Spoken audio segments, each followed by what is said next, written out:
여호수아서 1장 6절부터 9절까지의 말씀을 함께 받들어 읽겠습니다. 시작. 강하고 담대하라. 너는 내가 그들의 조상에게 맹세하여 그들에게 주리라 한 땅을 이 백성에게 차지하게 하리라. 오직 강하고 극히 담대하여 나의 종 모세가 내게 명령한 그 율법을 다 지켜 행하고 우로나 좌로나 치우치지 말라. 그리하면 어디로 가든지 형통하리니 이 율법책을 내 입에서 떠나지 말게 하며 주야로 그것을 묵상하여 그 안에 기록된 대로 다 지켜 행하라. 그리하면 내 길이 평탄하게 될 것이며 내가 형통하리라. 내가 내게 명령한 것이 아니냐. 강하고 담대하라. 두려워하지 말며 놀라지 말라. 내가 어디로 가든지 내 하나님 여호와가 너와 함께 하느니라 하시니라. 아멘. 아멘.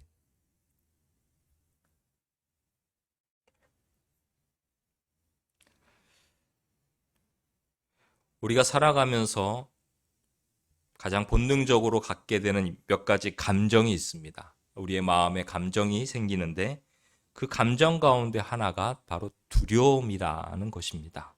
새로운 것을 만날 때, 새로운 환경에 우리가 처하게 될 때 두려운 마음이 생깁니다. 내가 여기 잘 적응할 수 있을까? 또 우리가 아프거나 병에 걸렸을 때 우리는 두려움이 생깁니다. 큰 병이 아닌가? 혹시 죽는 것이 아닌가? 특히 큰 질병에 걸리게 되면 아무리 믿음이 좋은 사람도 두려움에 휩싸이게 됩니다. 죽음의 두려움, 죽음의 공포는 모든 사람의 삶을 송두리째 빼앗아가 버립니다. 그래서 이런 두려움을 표현할 때 우리가 가지고 있는 생각이나 또 우리의 욕구를 통제할 수 없는 그 통제 밖에 있는 것을 우리가 도저히 감당할 수 없다는 거죠. 쉽게 얘기하면 통제할 수 없다는 것은 그 두려움으로 인해서 내 어떠한 상황이 너무 힘들고 어려워서 감당할 수 없을 때 우리는 두려움이 생긴다는 것입니다. 그것이 질병이 됐던 어려운 문제가 됐던 우리가 살아가면서 이런 문제가 뭐 한두 번 겪는 일이겠어요. 그렇죠?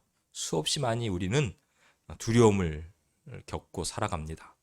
특별히 우리는 몇 년 동안 코로나 바이러스로 인해서 많은 사람들이 그 바이러스에 대한 두려움이 생겼습니다. 왜냐하면 그 바이러스로 인해서 많은 사람들이 죽었거든요. 주변에 가까운 사람들이 그로 인해서 병들고 죽는 것을 보았습니다. 또 그것으로 인해서 우리의 일상이 전부 다 무너져 내렸습니다. 예배도 마음대로 드릴 수 없게 되었고 사람들도 마음대로 만날 수 없게 되었고 그런 상황들에 직면하다 보니까 모두가 다 두려운 마음이 생기게 되었습니다. 이 두려움은 모든 사람들의 생각이나 논리를 무력하게 만들고 자신감을 꺾어버리고 무언가를 해야겠다는 열의와 의욕을 없애버린다라고 말합니다. 그래서 우리가 지금 겪고 있는 코로나 바이러스나 또 경제적인 어려움이나 전쟁의 참혹함을 경험하고 있는 이 시대의 모든 현대인들에게는 그런 일들에 대해서 두려움으로 반응할 수밖에 없다라고 하는 것이죠. 그러니까 두려움이 생기는 것은 어찌 보면 굉장히 자연스러운 일이다. 근데 오늘 성경에서는 두려워하지 말라. 왜 두려워하지 말라고 말씀하고 계신가? 오늘 성경에 보니까 하나님이 함께 하시기 때문이다. 하나님께서 우리와 함께 하시기 때문에 우리는 두려워하지 않습니다. 이렇게 말하고 있는 것입니다. 오늘 성경 여호수아서 읽었잖아요. 이스라엘 백성들이 광야 40년 동안 모세의 지도하에 광야의 40년을 견디고 이겨냈습니다. 그들이 그걸 견디고 이겨낸 이유는 뭡니까? 하나님께서 약속하신 가나안 땅에 들어가기 위해서죠. 그래서 지금 가나안 땅 바로 눈으로 보이는 그 거리에 와 있습니다. 이제 가나안 땅에 들어가기만 하면 됩니다. 요단강을 건너서 가나안 땅을 들어가기만 하면 됩니다. 그런데 그냥 그 가나안 땅에 비어있는 땅이 아닙니다. 문제는 가나안 땅은 이미 정착해 있고 살고 있는 사람들이 있습니다. 그들은 이스라엘 백성들을 반기지 않습니다. 반드시 이스라엘 백성들과 그들은 싸워야 합니다. 그 싸움에서 이스라엘 백성은 이겨야만 가나안 땅을 정복할 수가 있고 차지할 수가 있습니다. 그래서 그들 모두가 두려움 가운데 있습니다. 특히 그 백성을 이끌어고 인도해야 될 여호수아, 바로 모세의 후계자이죠. 여호수아는 아마 그 누구보다도 가장 부담감과 책임감과 또한 두려운 마음을 갖고 있습니다. 이걸 어떻게 내가 감당할 수 있을까? 이 전쟁을 이겨낼 수 있을까? 백성들을 이끌고 이스라엘 백성들을 이끌고 가나안 땅을 정복할 수 있을까? 그의 마음에는 그런 두려움이 가득한. 근데 오늘 성경에서 하나님께서 여호수아에게 말씀하십니다. 따라해 봅시다. 강하고 담대하라.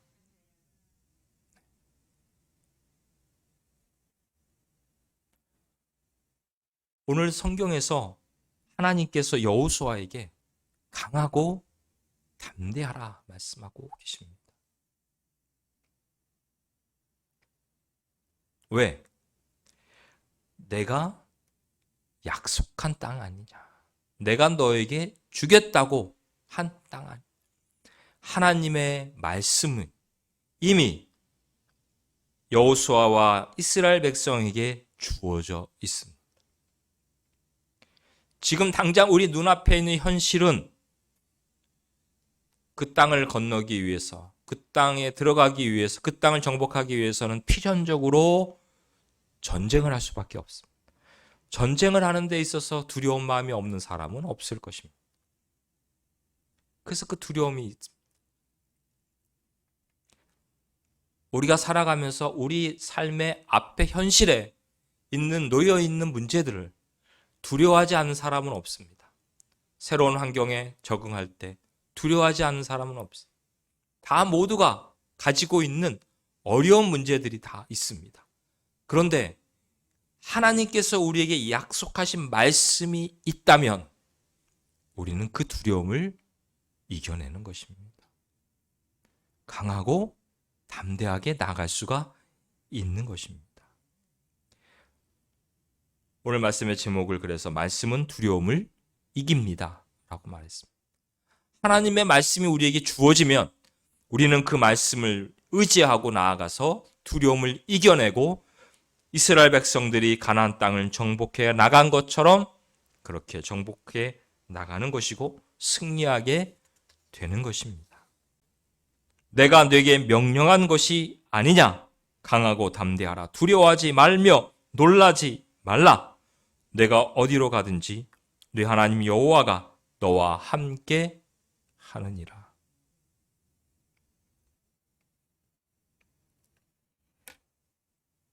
오늘날 이 시대에도 우리가 이기고 정복해야 될 것들이 많이 있습니다. 먼저 우리는 사단을 이기고 정복해야 합니다. 하나님을 대적하는 사단과 싸워서 우리는 싸워 이겨야 됩니다. 그것을 영적 전쟁, 영적 싸움이다 라고 말을 하죠. 이 시대 곳곳에 지금 사단의 역사가 나타나고 있습니다. 혹시 지금 듣고 알고 계신지 모르겠습니다. 뉴스에서 한참 계속 나오고 있죠. 퀴어 축제라고. 퀴어 축제가 뭡니까? 동성애자들이 지금 서울 한복판에 모여서, 광화문에 모여서 축제를 벌이는 것입니다. 그들의 타이틀은 차별을 받지 않는 그러한 것이라고 말을 합니다만, 사실은 동성애, 남자가 남자를, 여자가 여자를 성적으로 대하는 그것을 합법화하고 그것을 많은 세상에 퍼뜨리겠다고 하는 모습입니다.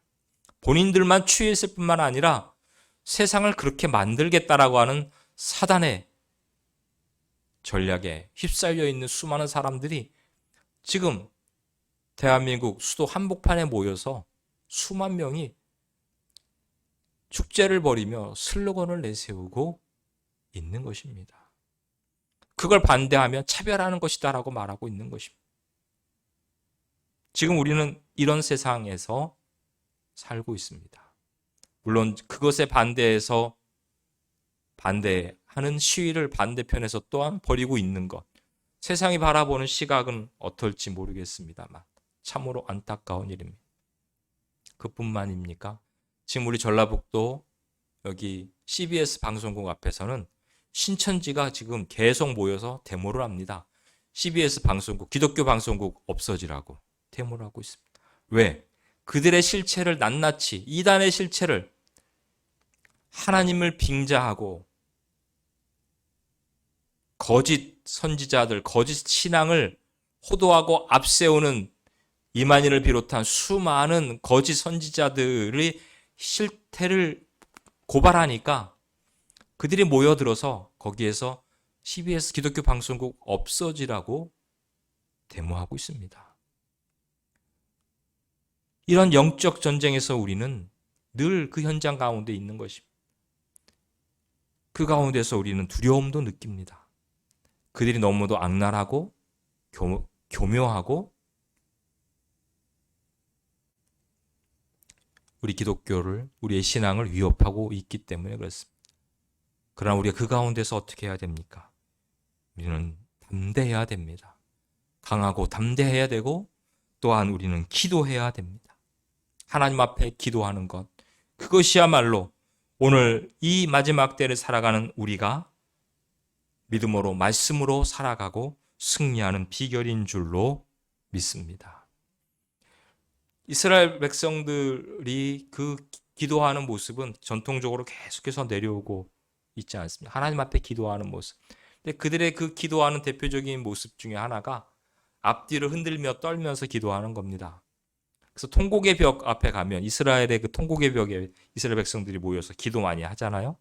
전 세계에서 또 그 순례자들이 그곳에 가면 꼭 거기에서 기도의 어떤 그 내용들을 적어서 그 벽에다 꽂아놓기도 하고 또 기도합니다. 근데 정통파 유대인들은 거기 앞에서 기도할 때 어떻게 기도하냐면 두 손을 높이 들고 온몸을 떨면서 앞뒤로 흔들면서 기도합니다. 그래서 왜 그들이 그렇게 기도하느냐? 더 막 몸을 흔들면서 기도하면 집중이 잘 돼서 그러는가? 아닙니다. 그 의미는 하나님 앞에 그들이 두렵고 떨리는 마음으로 기도한다는 의미로 흔들면서 기도한다는 것입니다. 그래서 그들을 향한 정통파 유대인들, 그렇게 흔들면서 기도하는 사람들을 한마디로 두려워 떠는 자라고 하는 명칭을 가지고 있는 이름으로 불리기도 하는 것입니다.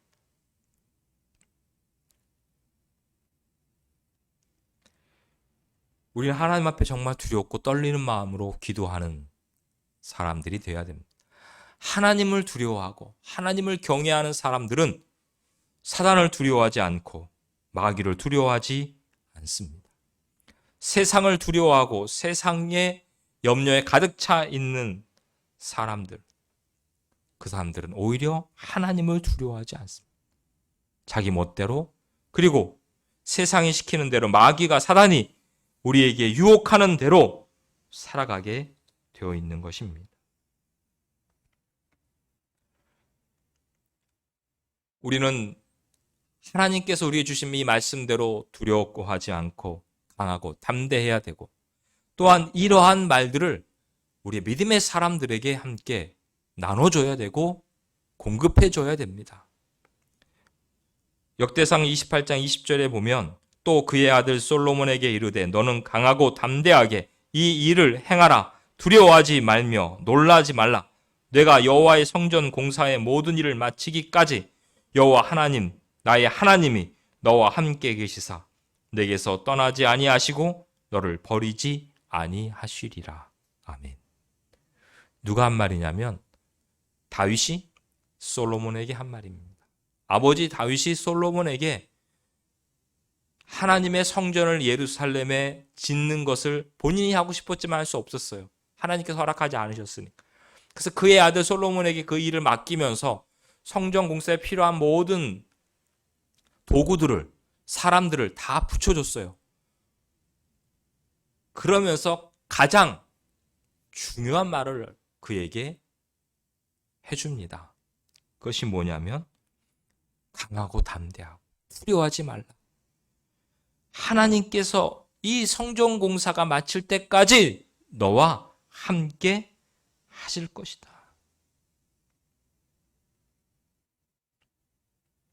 다윗이 솔로몬에게 하나님께서 그와 함께 하셔서 그에게 맡겨주신 성전 공사의 사명을 끝까지 감당할 수 있게 도와주실 것이다. 아버지로서, 왕으로서 그 말을 해주기도 하지만 하나님의 말씀의 대언자로서 그가 그의 아들 솔로몬에게 그 사명을 넘겨주고 있는 것입니다. 오늘 우리가 이 땅에 살아가면서 우리 같은 그리스도인들끼리 서로 기도해주고 말씀을 통하여 그들을 세워줘야 됩니다. 흔들리는 믿음의 사람들에게, 연약한 믿음의 사람들에게 하나님의 말씀으로 강하고 담대하라.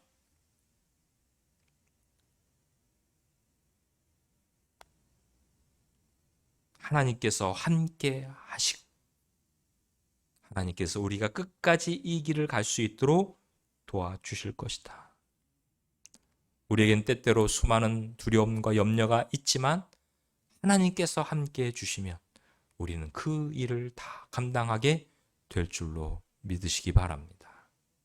사실 저희가 어제 또 그저께 이틀 동안 장례식장을 다녀왔습니다. 안성까지 가서 장례식에 참여하고 왔는데 저희 가장 가까웠던 선배 형님 목사님이 소천하셨습니다. 저하고는 5살 차이밖에 안 나는데 우리나라 나이로 뭐 62세, 만으로 61세밖에 안 되는 사실 한참 사역을 하셔야 될 나이인데 약 7년 전부터 그 교모세포종이라고 하는 뇌 종양에 걸리셔서 악성 종양에 걸리셔서 투병을 하다가 소천을 하셨습니다.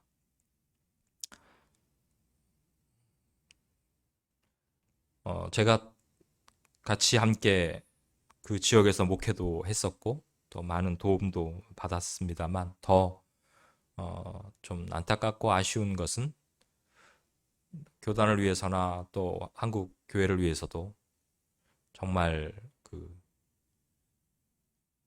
훌륭한 목회자의 마인드를 가지고 더 많은 사람들에게 복음을 전하고 하나님의 사역을 하실 분이 하나님의 부르심 일찍 받아서 참 안타까운 마음이 듭니다. 사실 그분도 그 질병에 걸렸을 때 엄청 그런 두려움에 휩싸이는 모습을 봤습니다. 아무리 훌륭하고 아무리 담대해요. 저희 교회 와서도 잠깐 집회도 했었습니다. 그런 투병 가운데서도 많이 좋아지셔서 또 담대하게 하나님께서 고쳐주시는 체험도 하셔서 사실은 다른 그 같은 병에 걸리신 분들은 보통 3년을 넘기지 못했는데 그래도 가장 오래 산 사람 중에 한 분이라고 그렇게 알려질 정도로 잘 이겨내셨고 승리하셨습니다. 그래서 하나님께서 부르심 받을 때에 아마 큰 미련 없이 하나님 부르심 받으셨겠다 하는 생각이 듭니다. 근데 그분께서 그렇게 소천하기 전까지도 그 그런 오히려 암에 걸리고 죽음을 눈앞에 있는 분들을 위해서 호스피스 선교회를 만들었었습니다. 욥 선교회라고 해서. 그래서 생명이 다하는 그때까지도 복음을 전하고, 특히 두려움에 휩싸여 있고 아픈 가운데 있는 사람들이 얼마나 많습니까? 특히 그런 암에 걸려서 죽음이라고 하는 것을 직면해 있는 분들이 얼마나 두렵고 떨립니까? 본인도 그 병에 걸렸음에도 불구하고 그분들을 위해서 기도하고 그분들을 위해서 담대하게 복음을 전하며 말씀을 전하는 그런 사역을 감당하셨습니다. 바로 우리가 이 땅 가운데서 살아가는 우리의 삶의 모습, 그 모습은 바로 세상에 있는 것에 대한, 물질에 대한 두려움, 질병에 대한 두려움, 새로운 환경에 대한 두려움, 죽음에 대한 두려움, 수많은 우리가 살아가는 데 있어서 직면해야 될 두려움들이 많이 있지만 우리가 하나님의 말씀으로 그 두려움을 이겨내고, 그 마음은, 두려워하는 마음은 하나님 주시는 마음이 아니라 사단이 주는 마음, 우리가 그것을 극복하고 이겨내고 날마다 감사하며 기뻐하며 담대하게 주의 말씀을 의지하고 살아가는 것이야말로 오늘 살아가는 우리 성도들의 모습이요 하나님이 기뻐하시는 삶인 줄로 믿습니다. 뿐만 아니라 나에게 있는 그 믿음을 믿음에 연약한 사람들에게 나눠주고 그들의 믿음을 독려해주고 세워주는 것이 바로 그 믿음을 가지고 살아가는 저와 여러분의 그러한 삶의 모습이어야 될 줄로 믿습니다. 오늘 말씀을 정리합니다. 이스라엘 백성들에게 이제 가나안 땅에 들어가서 하나님이 약속하신 땅을 정복해야 될 그 새로운 땅을 향하여 나아가는 이스라엘 백성들에게 하나님께서 여호수아에게 주신 이 말씀, 내가 내게 명령한 것이 아니냐. 강하고 담대하라. 두려워하지 말라. 놀라지 말라. 내가 어디로 가든지 내 하나님 여호와가 너와 함께 하느니라. 이 말씀 가운데서 승리하는 우리 모두가 되시기를 주의 이름으로 간절히 축원을 드립니다.